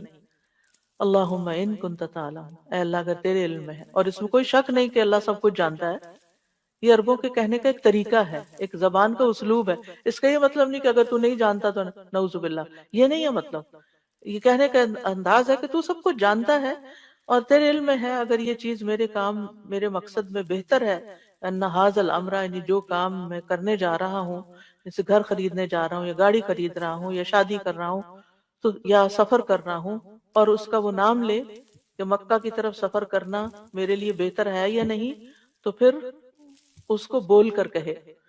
اور بعض اہل علم کہتے ہیں کہ اگر وہ اس کو کہنا ہی نہیں آ رہا تو دل میں جو ہے ادھر ہی اشارہ کرے کہ یا اللہ جو میرے دل میں جو میں چاہتا ہوں اگر وہ میرے لیے بہتر ہے تو یہ بھی کر سکتے ہیں. لیکن افضل کیا ہے؟ الفاظ بھی بولے جائیں. نہیں بول سکتے تو پھر نیت تو کریں، یہ نہیں کہ سوچا سمجھا ہی نہیں اور بس رٹا ماری ہوئی دعا پڑھ کے استخارہ کر لیا، یہ نہیں ہونا چاہیے. پھر خیر لی فی دینی و معاشی وعاقبت امری، دین، معاش اور انجام، کیونکہ بعض فیصلے میں بڑے اچھے لگتے ہیں لیکن دین کے لحاظ سے اچھے نہیں. مسجد سے بہت دور گھر خرید رہے ہیں، اچھا نہیں. اسی طرح ایک جاب چھوڑ کے دوسری لے رہے ہیں حالانکہ وہ اچھی نہیں کیونکہ اس میں حرام انوالو ہے. پھر اسی طرح انجام کے اعتبار سے بعض چیزیں آج اچھی ہیں لیکن کل یہ سٹاکس اچھے نہیں نکلنے والے، تو اللہ تعالیٰ ہمیں ان سے پھیر دے. عاقبت امری، تو دین کو سب سے پہلے مقدم کیا گیا ہے کہ سب سے پہلے فیصلہ کرتے ہوئے انسان اپنے دین کی فکر کرے، دین کی خیر سمجھے کہ یہ فیصلہ میرے دین میں کیسا رہے گا، اور پھر اس کے بعد باقی چیزیں. کیونکہ اگر وہ انسان چاہتا بھی اور وہ کام نہیں ہوا، دعا نہیں قبول ہوئی، تو پھر یہ کہ دل میں کچھ باقی نہ رہے. فَاصْرِفْهُ عَنِّي وَاصْرِفْنِي عَنْهُ، اس کو بھی دور کر دے مجھ سے اور مجھے بھی اس سے دور کر دے. کیونکہ ہوتا یہ ہے کہ مثلاً ایک لڑکا کہیں شادی کرنا چاہتا ہے اور وہ استخارہ کر رہا ہے کہ یہاں شادی ہو جائے اور وہ نہیں ہوتی، لیکن اس لڑکی کا خیال دل سے نہیں نکال پا رہا، تو کیا کرنا چاہیے؟ یہ دعا کرنی چاہیے کہ انہیں پھیر دے مجھے اس سے۔ کوئی گھر خریدنا چاہ رہا ہے اور اس کو بڑا ہی پسند آ گیا ہے اور وہ اس کے خوابوں میں سما گیا ہے اور وہ امیجنیشن میں بھی وہاں گھوم پھر رہا ہے، لیکن وہ ڈیل ہی نہیں ہو سکی۔ اب کیا ہے؟ فصرف وصرف نہیں آنو، اللہ میرا دھیان ادھر سے ہٹا دے، کیونکہ یہ چیز پھر انسان کو بے چین کیے رکھتی ہے۔ اب کیا ہوتا ہے اس کا نقصان؟ آپ نے اس کے بجائے کوئی اور گھر خرید بھی لیا، رہے اس میں رہے فزیکلی، اور سوچ اس کا وہ پرانے گھر میں رہے، یعنی وہ جو دوسرا آپشن تھی اس پہ رہے۔ تو یہ چیزیں انسان کو خلل ڈالتی ہیں انسان کے اندر۔ تو کتنی خوبصورت دعا سکھائی گئی کہ اللہ پھر اس کا دھیان بھی ہٹ جائے۔ وَقْدُرْ لِيَ الْخَيْرَ حَيْثُ كَانَ، خیر جہاں بھی ہے میرے مقدر میں کر دے، یعنی تقدیر تو ہی بدل سکتا ہے۔ ثم ردنی بھی یا اردنی بھی، اللہ پھر اس کے بعد جو تو میرے لیے فیصلہ کرے مجھے اس پر راضی بھی کر دے، اطمینان بھی دے دے اور اس کا دل پرسکون ہو جائے۔ اب استخارہ کرنے کے بعد کیا کیا جائے؟ کہ کیا استخارہ غیب کا علم ہے جو آپ کو مل جاتا ہے، یا آپ کسی غیب کو جاننے کا سوال کر رہے ہیں؟ نہیں، یہ دراصل اللہ پر یقین اور بھروسے کی علامت ہے، اور آپ نے دعا کر کے جو ارادہ کر لیا جس کام کا، وہ کر جائیے۔ فَإِذَا عَزَمْتَ فَتَوَكَّلْ عَلَى اللَّهِ إِنَّ اللَّهَ يُحِبُّ الْمُتَوَكِّلِينَ، جب آپ کسی کام کا پختہ ارادہ کر لیں تو اللہ پہ بھروسہ کریں اور کام شروع کر دیں، کیونکہ اللہ تعالیٰ توکل کرنے والوں کو پسند کرتا ہے۔ اب استخارے کا جواب کیسے معلوم ہوگا؟ وہ کام آسان ہو جائے گا جو آپ کرنا چاہ رہے ہیں، وہ آپ کے لیے رستہ بن جائے گا۔ شر ہو تو اللہ تعالیٰ پھیر دے گا۔ تو اس کام میں آسانی آنا اور اس کام کے ہوتے چلے جانا، یہ اس کی بہتری کی علامت ہے۔ مثلاً اور اگر کوئی رکاوٹ آ گئی ہے تو اس کا مطلب وہ ٹھیک نہیں۔ ویسے کسی نے شادی کے لیے استخارہ کیا اور اس کے بعد رشتہ ہی ٹوٹ گیا، جو تھوڑی بہت بات چل رہی تھی وہ بھی ختم ہو گئی، تو سوچا جائے کہ اسی میں کوئی بھلائی ہوگی، اسی میں بہتری ہوگی، شیطانی وسوسوں کا شکار نہ ہو انسان۔ اور استخارے کے بعد جس کام پر شرع صدر ہو وہ کر لیا جائے۔ مثلا دو کام ہے اور ان میں سے ایک پر ذرا دل کا اطمینان ہو رہا ہے تو اس طرف آپ چلے جائیں۔ اگر انسان متردد ہے، ابھی بھی کچھ فیصلہ نہیں کر پا رہا، نان ڈیسائسو، تو دوبارہ استخارہ کر لیں، پھر تیسری دفعہ استخارہ کر لیں، اور اس کے بعد کسی صاحب بصیرت سے مشورہ کریں۔ اب آپ نے اپنا کام کر لیا، کوشش بھی کر لی اور دعا بھی کر لی، اب مشورہ کریں۔ مشورے کے بعد جو چیز آپ کو بہتر لگے پھر وہ کر جائیں۔ یاد رکھیے استخارے کا تعلق خواب سے نہیں۔ ایک رات میں انسان 3 4 خوابیں دیکھتا ہے، اس میں سے کس کو آپ کہیں گے استخارے کا جواب ہے؟ تو خوابوں پہ مت جائیں۔ ٹھیک ہے، مبشرات ہیں، خوشخبریاں ہوتی ہیں۔ اگر آپ نے استخارہ بھی کیا ہوا تھا اور آپ کو کوئی اچھی سی خواب آ گئی تو آپ اس سے ایک اچھا شگون لے سکتے ہیں، انشاءاللہ اچھا ہوگا، اچھی چیز دیکھی ہے، لیکن یہ کوئی حتمی بات نہیں ہے۔ یعنی بعض لوگ کہتے ہیں ہم نے استخارہ کیا، ہمیں خواب بھی بہت اچھا ہے لیکن نتیجہ اچھا نہیں آیا۔ یاد رکھیے شرعی احکامات کی بنیاد خوابوں پر نہیں رکھی جاتی۔ جب بھی استخارہ کریں تو توکل کریں، جب ارادہ کریں تو پیش قدمی کریں۔ بعض اوقات انسان استخارے کے ساتھ اس کی اپنی خواہش بھی بیچ میں شامل ہو جاتی ہے، جو اس کے دل کی خوشی ہوتی ہے کوئی یا مرضی ہوتی ہے وہ بھی بیچ میں آ جاتی ہے۔ جی بعد میں جی تو اس میں یہ ہے کہ یعنی استخارے سے پہلے جس کام کا شرح صدر ہو چکا ہے اور اس میں انسان کی طاقت اور خواہش کا دخل ہے، یعنی خواہش بیچ میں شامل ہے، تو پھر وہ کام نہ کرے، کہ اصل میں تو آپ کی خواہش ہے جو کروا رہی ہے۔ پھر اسی طرح استخارہ کرنے سے پہلے اپنے دل کو خالی کریں، یعنی جو آپ کی کسی چیز کی طرف انکلینیشن ہے اس کو پہلے ہٹائیں۔ ایک رشتہ ماں باپ بتا رہے ہیں اور ایک آپ نے خود پسند کیا ہوا ہے، تو آپ دونوں کو پہلے دل سے نکالیں، پھر دعا کریں، پھر اس کے بعد فیصلہ کریں مشورے کے بعد۔ اور پھر اسی طرح یہ ہے کہ کیا استخارہ ایک سے زیادہ بار کیا جا سکتا ہے؟ جی ہاں، ایک سے زیادہ بار بھی کرنا درست ہے۔ کیا کسی دوسرے کی طرف سے استخارہ کیا جا سکتا ہے؟ یعنی اصل میں تو استخارہ اسی کے لیے ہے جس کو کوئی کام درپیش ہے، لیکن کیونکہ رسول اللہ صلی اللہ علیہ وسلم نے فرمایا جب تم میں سے کوئی آدمی کسی کام کا ارادہ کرے تو 2 رکعت ادا کرے، تو جو کرے ارادہ وہی کرے، ٹھیک ہے۔ اب جیسے شادی کا معاملہ نا، بچے کی شادی ہے تو بچہ خود بھی لازمن کرے اور آپ بھی کر لے کہ کیا میں بچے کے لیے فیصلہ کر لوں، تو اس صورت میں آپ اس کی طرف سے نہیں کر رہے، آپ اپنے ڈیسیژن کے اعتبار سے کر رہے ہیں کہ میں یہ ڈیسیژن لوں کہ نہیں، اور بچہ اپنی طرف سے کرے کہ کیا یہ رشتہ میرے حق میں بہتر ہے کہ نہیں۔ کیونکہ آپ دیکھیے کہ آپ کے حصے کی نماز کوئی دوسرا نہیں پڑھ سکتا، روزہ کوئی رکھ لے گا، صدقہ کوئی آپ کی طرف سے کر دے گا، حج عمرہ بھی کوئی آپ کی طرف سے کر دے گا، لیکن نماز کوئی آپ کے لیے نہیں پڑھ سکتا۔ اس لیے یہ استخارے کروانے کا سلسلہ ختم کر دیں۔ یہ بہت رواج عام ہو گیا ہے، وہ فلاں بزرگ سے استخارہ کروا لیا، تم میرے لیے کر دو، فلانا فلانا کر دو۔ بھئی کوئی آپ کی نماز نہیں پڑھ سکتا، آپ کو خود اپنے لیے نماز پڑھ کے دعا کرنی۔ مثلا یہ تو نہیں ہو سکتا دو لوگ مسجد میں آئے، ایک کہتا ہے میں ذرا بیٹھ رہا ہوں، میں تھک گیا ہوں، تو میری تحیت المسجد تم پڑھ دو۔ یہ کیسے؟ کوئی اور آپ کے لیے کیسے پڑھ سکتا ہے؟ پھر استخارے کے لیے کسی کاہن نجومی کے پاس نہیں جانا چاہیے، کیونکہ جو ایسا کرے گویا اس نے محمد صلی اللہ علیہ وسلم پر نازل ہونے والی شریعت سے کفر کیا۔ اچھا، بعض اوقات ایک اور چیز بھی ہے کہ استخارہ بھی کیا، مشورہ بھی کیا، اور شادی کی، بعد میں طلاق ہو گئی، کاروبار کیا، نقصان ہو گیا، اب ہم سمجھ رہے ہیں ہمارا تو بڑا نقصان ہے، یہ تو استخارہ ہی ٹھیک نہیں نکلا۔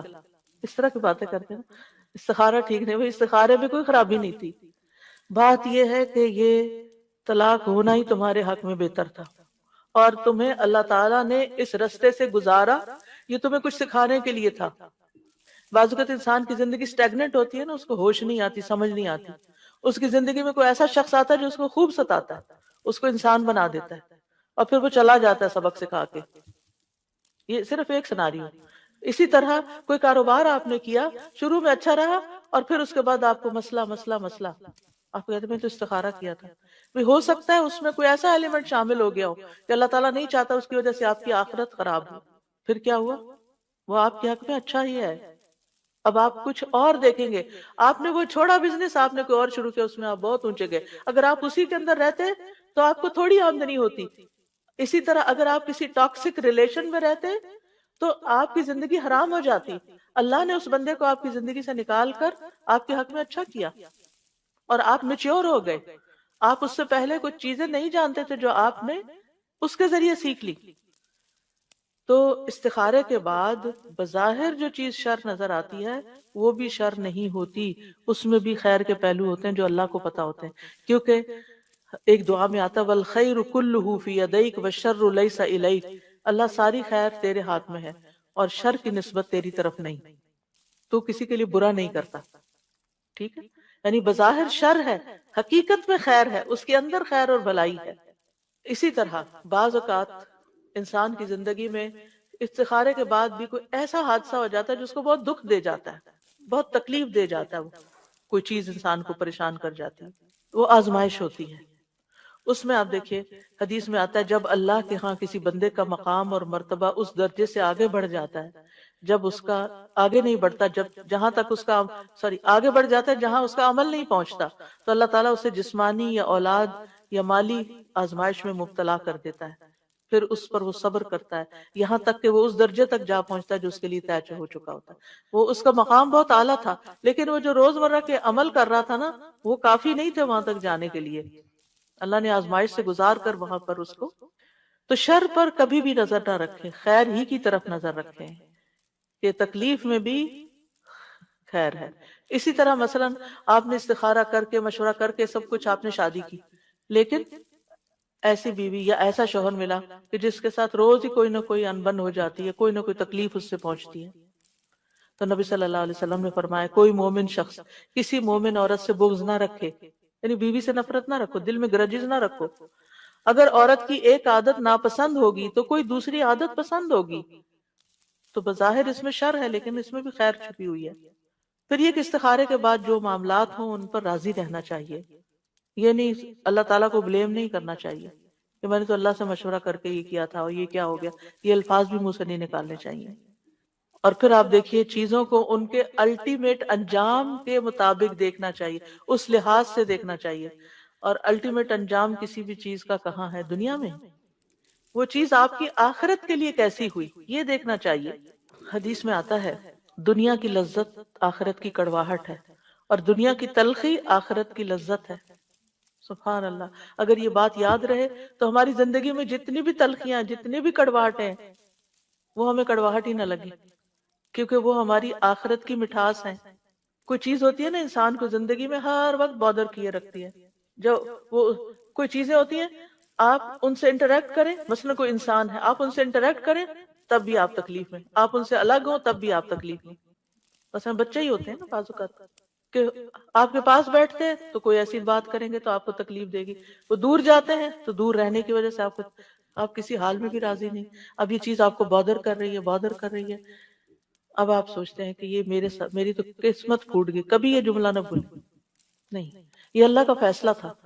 اللہ سبحانہ تعالیٰ نے آپ کو اس امتحان سے گزارا ہے کیونکہ وہ اس کے بدلے میں آپ کو آخرت میں مٹھاس دینا چاہتا ہے، آخرت میں مٹھاس دینا چاہتا ہے۔ یہ دنیا کی کڑواہٹ میری آخرت کی مٹھاس ہے، اس جملے کو پکا کر لیں اپنے دماغ میں۔ جہاں کہیں تکلیف پیش آئے سوچیں یہ میری آخرت کی مٹھاس ہے، اللہ نے مجھے اس کا بدلہ وہاں دینا ہے، تو آپ کو کوئی بھی چیز بری نہیں لگے گی۔ اور ویسے بھی انما الاعمال بالخواتیم، عمل کا دار و مدار تو خاتمے پر ہے، اینڈ کہاں پر ہوا، نتیجہ کیا نکلا، یعنی آخرت میں اس کا انجام کیا ہوا۔ یہ تو تھا استخارہ۔ مختصراً خیر کے حصول کی کچھ اور دعائیں بھی ہیں، جن میں سب سے پہلے تو یہی ربی انی لما انزلت الی من خیر فقیر، اور اسی طرح اللہم استہدیک لارشد امری واعوذ بک من شر نفسی، اے اللہ میں تجھ سے اپنے معاملات میں رشد و ہدایت کا طلبگار ہوں اور اپنے نفس کے شر سے تیری پناہ میں آتا ہوں۔ تو یہ دعا بھی بہت خوبصورت ہے۔ اسی طرح ہر طرح کی خیر پانے کا سوال، اللہم انی اسألک من الخیر کلہ عاجلہ وآجلہ ما علمت منہ وما لم اعلم، اللہم انی اسألک من خیر ما سألک عبدک ونبیک محمد صلی اللہ علیہ وسلم واعوذ بک من شر ما عاذ منہ عبدک ونبیک، اللہم انی اسألک الجنہ، اللہم انی اسألک الجنة وما قرب الیہا من قول او عمل واسألک ان تجعل کل قضاء تقضیہ لی خیرا، اے اللہ میں تجھ سے ہر خیر کا سوال کرتا ہوں۔ حضرت عائشہ کہتی ہے کہ نبی صلی اللہ علیہ وسلم نے خود انہیں یہ دعا سکھائی تھی، ایک دعا حضرت ابو بکر کو بھی سکھائی تھی۔ تو ہم اپنے پیاروں کو، حضرت عائشہ نبی صلی اللہ علیہ وسلم کو بہت پیاری تھی، کسی نے پوچھا آپ کو سب سے پیارا انسان کون لگتا ہے تو آپ نے فرمایا عائشہ، اور اس کے بعد کون؟ فرمایا عائشہ کا باپ۔ تو جس سے انسان کو محبت ہو تو اس محبت کا تقاضا ہے کہ اس کو بہترین چیز دے، اور وہ بہترین چیز کیا ہو سکتی ہے؟ جس میں دنیا اور آخرت کی خیر کا سوال ہے، جو یہ دعا آپ نے حضرت عائشہ کو سکھائی۔ تو اپنے بچوں کو بھی یہ دعا سکھانی چاہیے، اپنے پیاروں کو سکھانی چاہیے کہ اے اللہ میں تجھ سے ہر خیر کا سوال کرتا ہوں، ہر خیر کا، خواہ وہ فوری ہو یا تاخیر سے ہو، خواہ میں اسے جانتا ہوں یا میں جانتا نہیں، میں تو خیر مانگ رہا ہوں۔ اے اللہ میں تجھ سے ہر اس خیر کا سوال کرتا ہوں جس کا سوال تجھ سے تیرے بندے اور تیرے نبی محمد صلی اللہ علیہ وسلم نے کیا۔ کیا ان سے زیادہ بھی کوئی جانتا ہے کہ خیر کا سوال کس چیز کا ہے، یعنی خیر کیا ہو سکتی؟ انہوں نے ہر خیر کا سوال کیا۔ اور ہر اس شر سے تیری پناہ میں آتا ہوں جس سے تیرے بندے اور تیرے نبی نے پناہ مانگی ہو۔ اے اللہ میں تجھ سے جنت اور اس کے قریب کر دینے والے ہر قول اور عمل کا سوال کرتا ہوں، اور جہنم اور اس کے قریب کرنے والے ہر قول اور عمل سے تیری پناہ مانگتا ہوں، اور میں تجھ سے سوال کرتا ہوں کہ تو میرے لیے جو فیصلہ بھی کرے وہ خیر کا فیصلہ فرما، یعنی میری زندگی میں جو بھی فیصلے ہوں، جو بھی میری تقدیر کے فیصلے ہوں، تیرے ہاتھ میں، تو ان میں خیر جاری کر دے۔ پھر اسی طرح صبح شام کی دعاؤں میں سے جو دعا ہے، جیسے شام کی دعا ہے امسینا و امس الملک للہ والحمد للہ لا الہ الا اللہ وحدہ لا شریک لہ لہ الملک و لہ الحمد وہو علی کل شیء قدیر رب اسألک خیر ما فی ہذہ اللیلۃ و خیر ما بعدہا۔ اور صبح کے وقت آپ کیا پڑھتے ہیں؟ اسألک خیر ما فی ھذا اليوم و خیر ما بعدہ، اور شام میں واعوذ بک من شر ما فی ھذہ اللیلۃ و شر ما بعدہا، اللہ اس رات کے شر اور جو اس کے بعد ہے اس سارے شر سے بچا لے۔ اور اسی طرح دن کے لیے بھی، دن کے شر اور دن کے بعد جو آ رہے اس کے شر سے بھی بچا۔ یہ جو بندہ صبح شام یہ دعائیں پڑھتا رہے انشاءاللہ ہر شر سے بچا لیا جائے گا اور خیر نصیب ہوگی۔ اور ہوا چلنے پر خیر کا سوال کرنا، یعنی آندھی کو تیز ہوائیں چلتی ہیں اکثر، اس کو برا بھلا کہنے کی بجائے آج موسم بہت خراب ہے، یہ بھی برا بھلا کہنا ہوتا ہے، خراب ہے۔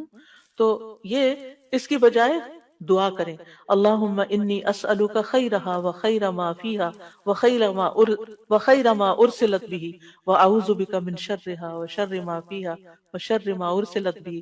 اے اللہ میں تجھ سے اس ہوا کی بھلائی مانگتا ہوں اور جو کچھ اس میں ہے اس کی بھلائی، اور جو اس کے ذریعے بھیجا گیا ہے اس کی بھی بہتری مانگتا ہوں، اور اس کے شر اور جو کچھ اس میں ہے، اور اس کے شر اور جو جس کے ساتھ یہ بھیجا گیا اس سے بھی میں پناہ مانگتا ہوں، جو کچھ اس میں ہے اور اس کا شر اور جو اس کے ساتھ بھیجا گیا سب کے شر سے۔ ہے تو ہوا کے بارے میں دعا، لیکن آپ اگر اپنے گھر کا کوئی اپلائنسز بھی خریدتے ہیں نا، تو آپ کے دل میں اگر یہ پریشانی آتی، میں نے کچن میں دعا